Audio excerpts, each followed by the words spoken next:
Hey all, this is Dr. Patrick Lockwood coming back to you live. Sadly at a Starbucks because my apartment's being worked on. So I wanted to talk today about grieving. It's a topic that is not really talked about very often.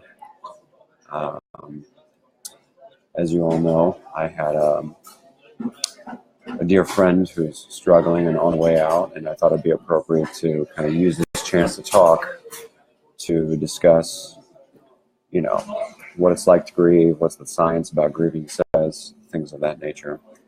So I'm at Starbucks, I'm on these headphones. Just want to double check with anyone who's watching right now. Can you hear me? Any issues hearing me? If you could just leave a comment making sure you can hear me so this is not wasted on anyone. So to get right into it, grieving is a very interesting, complicated process. And great, thanks Andrew, appreciate it. So grieving is a very complicated process that looks different for everyone based upon the kind of person you're grieving and the situation and all that good stuff. When I posted an update about this earlier, someone talked about how there's a lot of conflict in this country and people can't stand the fact that Donald Trump and stuff like that. And, one way of looking at how things are changing in the U.S. is looking at it from the perspective of loss. People had a certain set of ideas and beliefs about how this country was supposed to work. And part of the process of moving on from how things are changing is grieving. So first, I just want to define what grieving really is before I move on. Then I want to talk about the consequences of unresolved grieving when we lose someone or a pet or an identity, things like that. Then I'll talk about the brain and how grieving works in the brain and what it looks like. And then finally, as always, I'll talk about some very useful, simple tips to make grieving easier for you, okay? So we grieve a lot, or at least we should.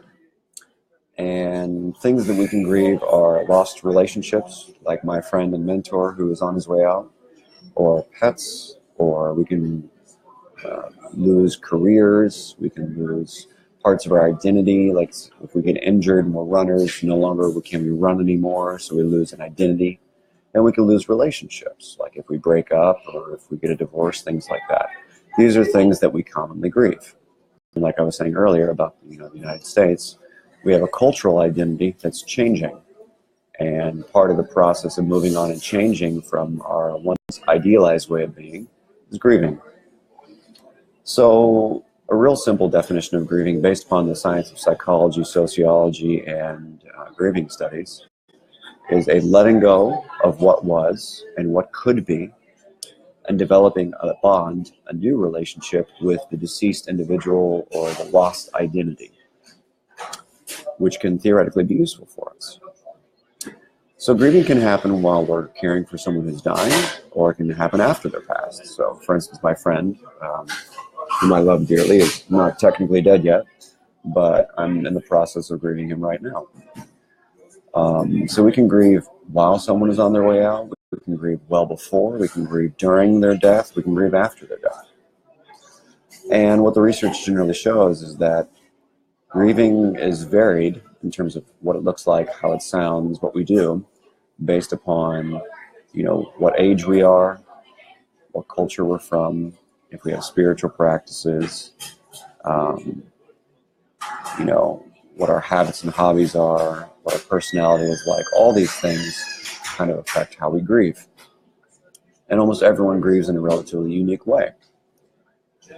For instance, the research about children and grieving shows that the majority of young children under the age of 10 or 12, they will grieve very kind of in a more confused way. So a lot of their affective and cognitive experience will be focused on confusion about the fact that someone is gone because they've never experienced loss before in any major way.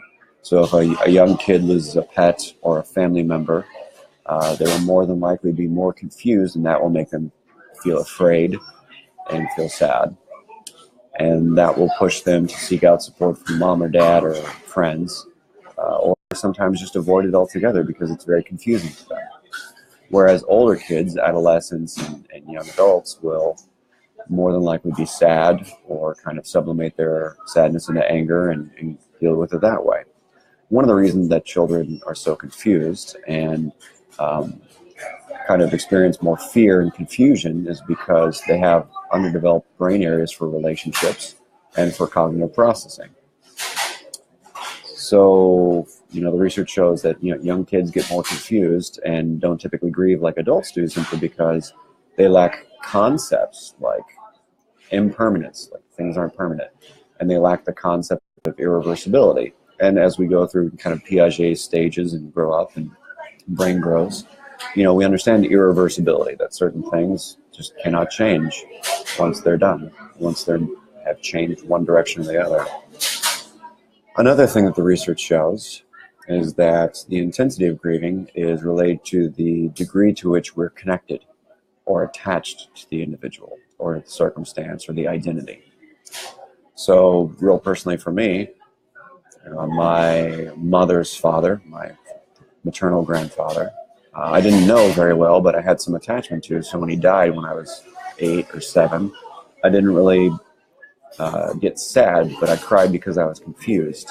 Whereas when my mother's mother passed on, I didn't feel very sad or have to grieve very intensely because I wasn't particularly attached to her because of some family issues and because of how I related to her over the course of my childhood. So grieving is definitely moderated, and the intensity with which we feel sad or need to grieve is moderated by the extent to which we are attached to people or the identity piece. So, some people who get injured, and, like if you're a runner, for instance, and you lose a leg, you're going to have to grieve the loss of identity of being a very active individual.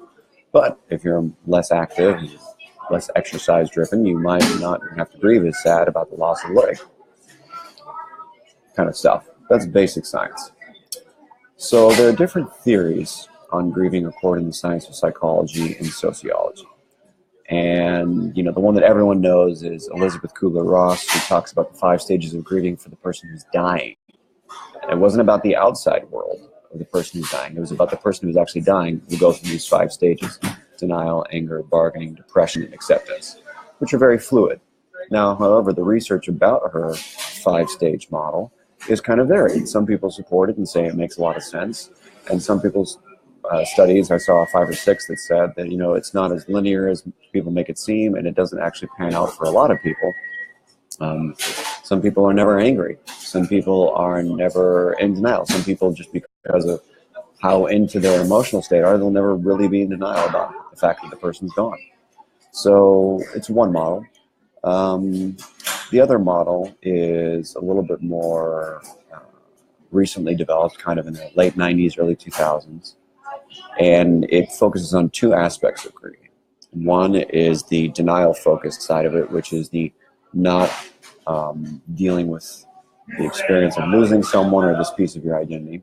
And the other aspect of it is doing what's called restoration-oriented coping and grieving, which is doing things to move on and helping yourself and other people around you to understand and experience the loss and reminisce about the good times and things of that nature and develop that new relationship with the person who's passed on.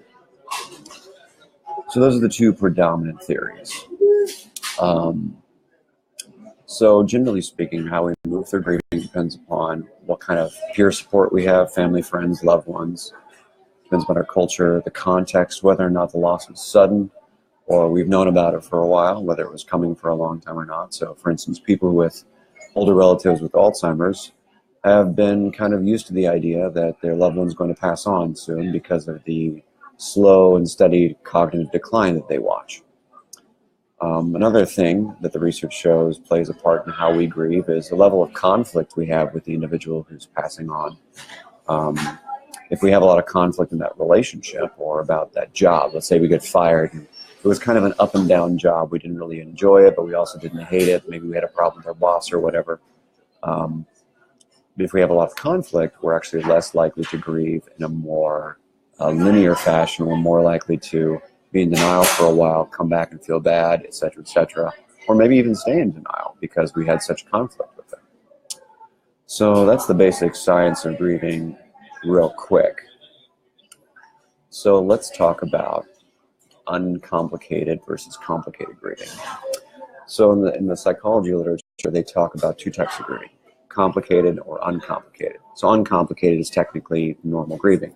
People feel sad, they're in denial, they get angry, they're confused, whatever. They deal with it over the course of a few months or a year, and then it comes back from time to time. We feel sad, we miss the person, we reminisce, etc., over the course of a couple of years.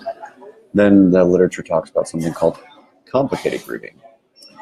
And what they're talking about is problematic grieving to the point where we haven't been able to let go of the individual and develop that new relationship with the person who's lost, that needs to move on.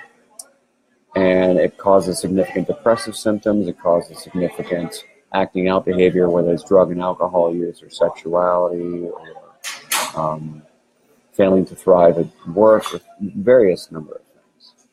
So they're trying to differentiate these two types of grieving, and the complicated version simply just has more consequences for our daily functioning. Now, it's a problematic concept because there really is no good consensus about how long someone's supposed to feel sad or want to feel bad about the fact that they've lost someone that's important to them, or lost a job or a social identity or a political identity or whatever. That is problematic. There's really no good research on how long. So when they differentiate between complicated versus uncomplicated, it's not about time course, it's really about the extent to which it causes problems for us in our relationships. So just keep that in mind. If you've lost someone recently or in the past, you might want to think about the extent to which you've grieved and the extent to which you've been able to let go and develop that new relationship with the lost one. Because in reality, there's no perfect model for this. There's no perfect trajectory for this. So it's important to be compassionate toward yourself if you are losing someone, if you have lost someone, and understand that, there's no right way of going about it and feeling things and when to feel things and when not to feel things.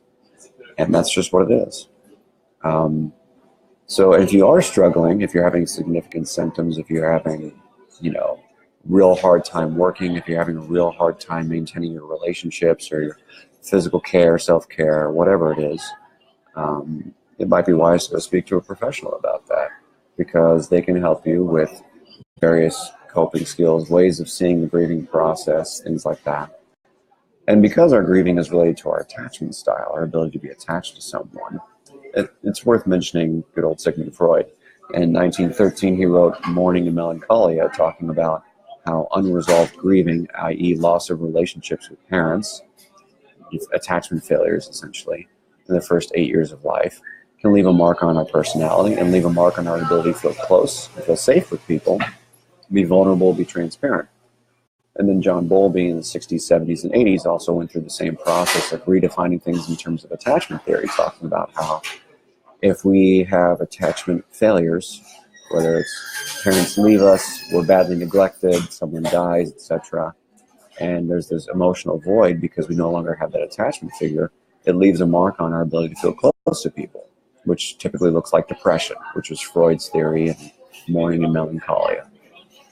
So a lot of our childhood losses, attachment failures, can actually be thought of as depression. And one of the reasons we're more likely to be clinically depressed versus not. So grieving in the brain. Since I'm a neuroscience guy, I thought we'd talk a little bit about that briefly. It's a very complicated process, but I'm going to try and simplify it to the best of my ability for you. So during acute grief, like we're sad in the moment and things don't feel good, what the fMRI research shows is that people show an increase in cerebellum, back here, increase in anterior temporal cortex, especially on the right side, increase in our insula, which is our main pathway from our body and our vagal system up to feeling disgusted, feeling attuned and safe, and our amygdala, which is responsible for mediating our emotions, making our emotions pop out and go, and our anterior cingulate, which is about relationship, and our dorsolateral prefrontal cortex, somewhere in here. on the side. So there's an increase in activity in these brain areas when we're in the acute state of grief, feeling sad, feeling lost, feeling helpless, feeling hopeless. There's a decrease in left side brainstem, thalamus, striatum, which is the kind of our motor area, temporal cortex, generally speaking, left side temporal cortex, left insula, dorsal and ventral anterior cingulate, which is feeling attached and safe in the moment. So basically, if you think about these brain areas and you put them all together, this is a gross oversimplification. However, just want to own that. But a good gist of thinking about how our brain functions when we're in an acute state of grief is we're not thinking as critically because our left side's shutting down. And we feel more disoriented because our logical side of the brain is less active. We're more disoriented, and we're more in a state of panic. And we're more in a state of trying to be present, focused in the relationship, which is why all these right relational, emotional parts are lighting up. In terms of the chemical side of things, when we're grieving, not surprisingly, we have low serotonin, low dopamine. We have high stress hormone because we're sad. You know, if you read Jaak Panksepp, who's a brilliant man, neuroscientist, he talks about grieving and the panic system in the brain and the grief system as being the same thing. Because whenever we grieve, we're actually kind of in a state of panic. We're in a state of, oh my gosh, I can't believe they're gone, right? So it's high dopamine initially, but low dopamine long-term grieving, low oxytocin, and high opiate because we're trying to feel that sense of connection.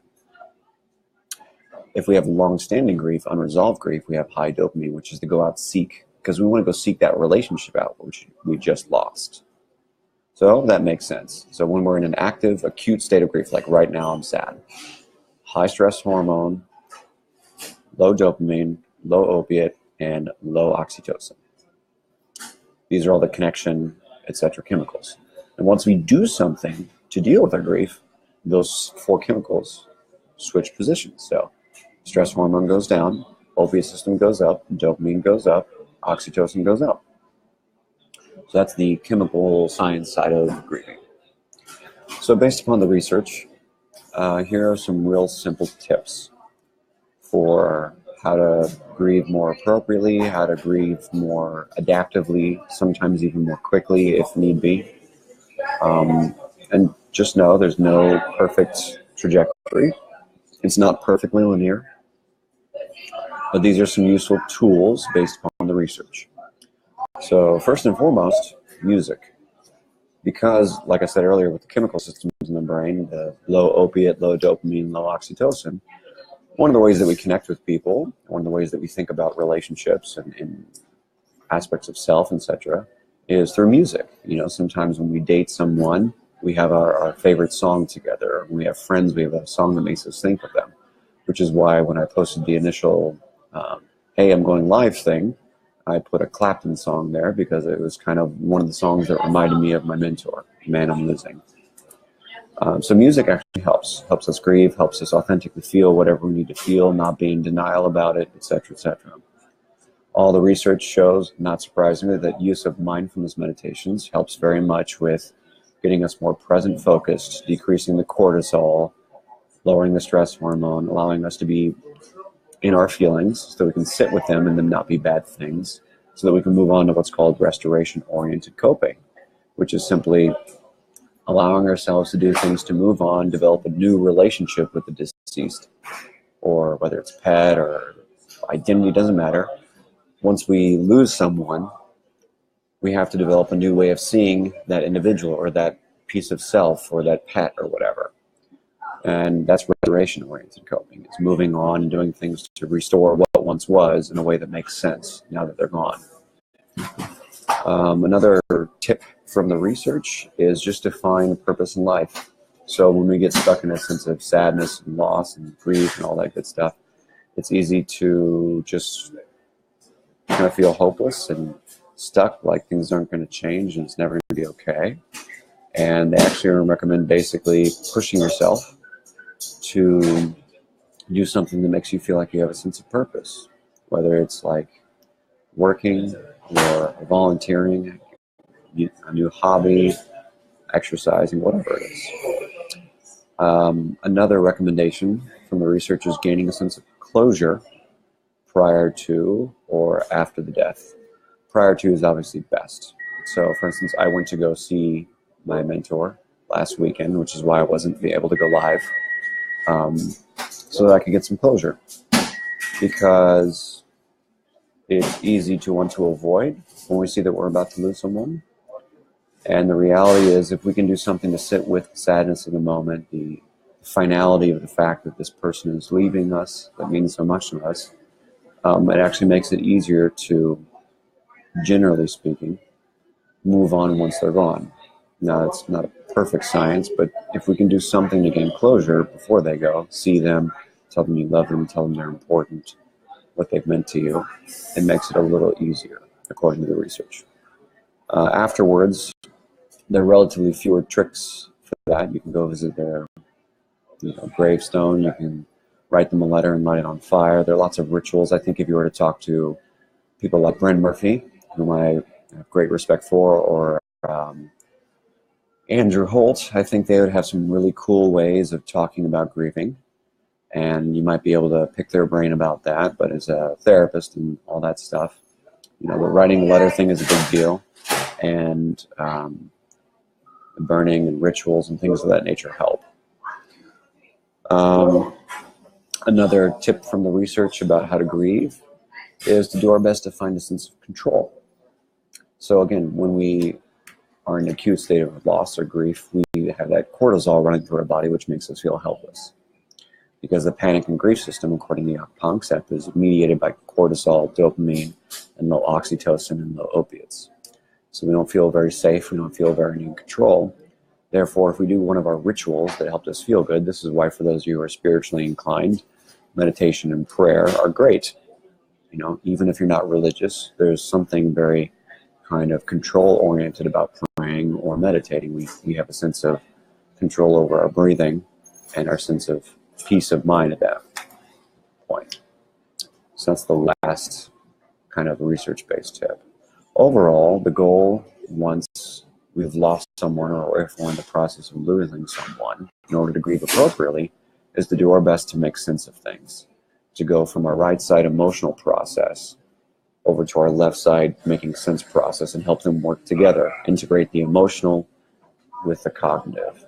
Like our friend Dan Siegel would say, we want to integrate the emotional with the cognitive in order to have a lifestyle of wellness. Dr. Dan Siegel's right about that. I think it makes perfect sense for when we're grieving, because when we're in an acute state of grief, we're overwhelmed, which is okay. That's normal. And the best way of dealing with it is trying all these tips to let the emotional and the cognitive integrate so that we can find a sense of balance and a sense of realistic and healthy control over our feelings. I hope this has been helpful in some way. I look forward to talking to you again next week from my place, as usual, not at Starbucks. I appreciate you all coming out. If you have any questions or any comments, feel free to leave them here. I appreciate you watching. And if you want to read the research and talk about anything else that I discussed here today, it'll be on the Patreon, which I'll post later. All right. Have a good day.